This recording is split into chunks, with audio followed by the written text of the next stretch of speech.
εξυπηρετήσετε να βρω κάτι έτσι όμορφο για το Αγίου Βαλεντίνου? Φυσικά να εξυπηρετήσουμε. Σκοπός μας να τα δείτε όλα. Βλέπουν τα μάτια μου καρδούλες. Αυτό είναι. Με τέτοια διάθεση επιλέγεις εσώρουχα. Δεν είναι φοβερό?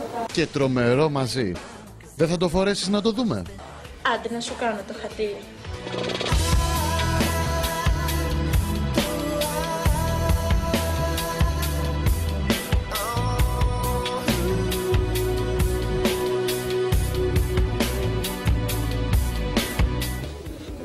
Τι κάνεις εκεί?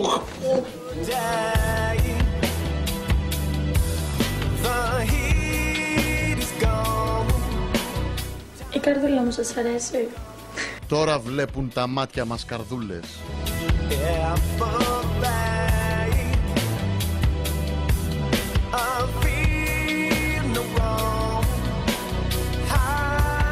Νομίζω τελικά ότι κατέληξα. Το χρώμα κόκκινο είναι αυτό που ταιριάζει για τη συγκεκριμένη περίπτωση.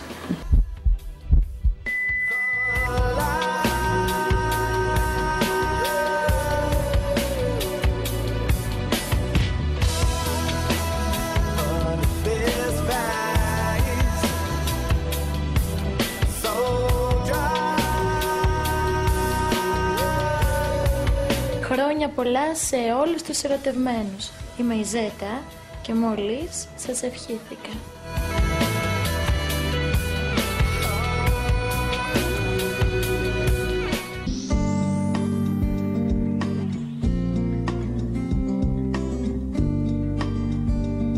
Κυρίες και κύριοι, η Ελένη Ευαγγελάτου είναι μια κοπέλα που την χαρακτηρίζουν η ευαισθησία και ο ρομαντισμός. Και με αποδείξεις, αφού θα κάνει τατουάζ με χένα.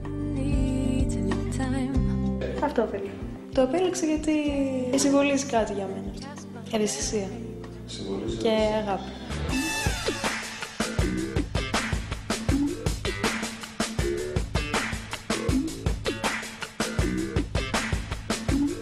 Η λεπτομέρεια κάνει τη διαφορά σε αυτή την απαιτητική εργασία.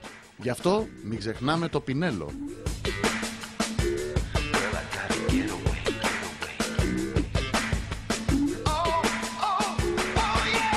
Ωραία εμπειρία.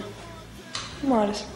Μετά από αυτό το εξαιρετικό αποτέλεσμα και την κοπιαστική δουλειά, ένα μασάζ επιβάλλεται.